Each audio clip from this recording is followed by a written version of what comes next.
Assalamualaikum warahmatullahi wabarakatuh.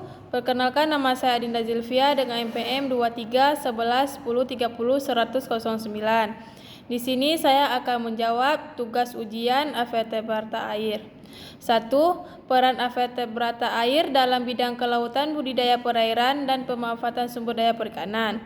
Jawabannya, invertebrata air terutama yang hidup di ekosistem laut dan air tawar memiliki peran penting dalam bidang kelautan dan budidaya perairan. Mereka berperan sebagai komponen penting dalam rantai makanan dengan bioremediasi serta penghasilan sumber daya perikanan yang bernilai ekonomi tinggi. Ada budidaya perairan, invertebrata juga penting dalam budidaya perairan. Udang dan kerang merupakan contoh komoditas budidaya yang memiliki nilai ekonomis tinggi. Contohnya budidaya udang windu di Indonesia telah menjadi salah satu penghasilan devisa utama dengan permintaan ekspor yang tinggi.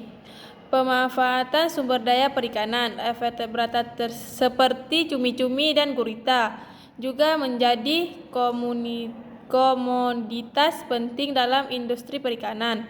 Contoh kasusnya adalah penangkapan cumi-cumi di Laut Jawa yang dilakukan secara besar-besaran karena permintaan pasar global. 2. Faktor yang mendasari pembagian subfilum kelas pada protozoa, rotifera, dan coelenterata. Protozoa. Pembagian subfilum dan kelas pada protozoa didasarkan pada cara geraknya, misalnya menggunakan pseudopodia, silia, atau flagella, dan morfologinya. Contoh kasusnya adalah klasifikasi amoeba, kelas Rhizopoda yang bergerak dengan pseudopodia. Sementara Paramencium bergerak dengan silia. Rotifera. Pembagian kelas pada filum rotifera didasarkan pada struktur tubuh dengan cara bereproduksi. Contohnya adalah kelas Monogononta yang dapat bereproduksi secara aseksual dan seksual, serta kelas Bdelloidae yang bereproduksi secara partenogenesis. Coelenterata. Pembagian dalam coelenterata didasarkan pada bentuk tubuh, polip atau medusa, siklus hidup dan jenis sel penyengat.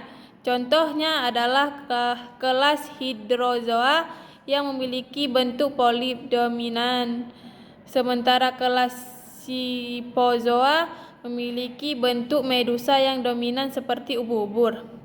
3. Mekanisme adaptasi filum rotifera terhadap perubahan lingkungan.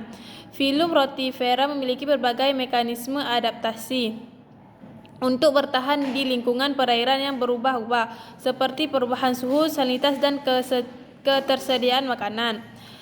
Reproduksi partenogenesis. Filum rotifera khususnya pada partenogenesis sebagai cairan adaptasi terhadap lingkungan yang kurang stabil. Mereka dapat bereproduksi secara aseksual tanpa memerlukan jantan, sehingga populasi mereka dapat bertahan tanpa perlu mencari pasangan dalam kondisi yang menguntungkan. 4. Manfaat positif dan dampak negatif organisme dari filum coelenterata bagi lingkungan perairan.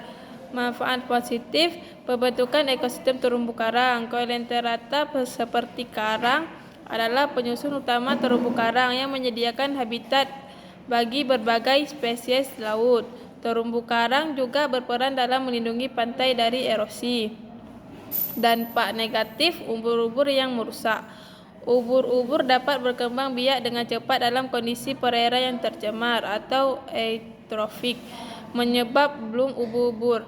Hal ini dapat mengganggu rantai makanan dan merusak ekosistem perairan dengan memakan ikan muda dan plankton.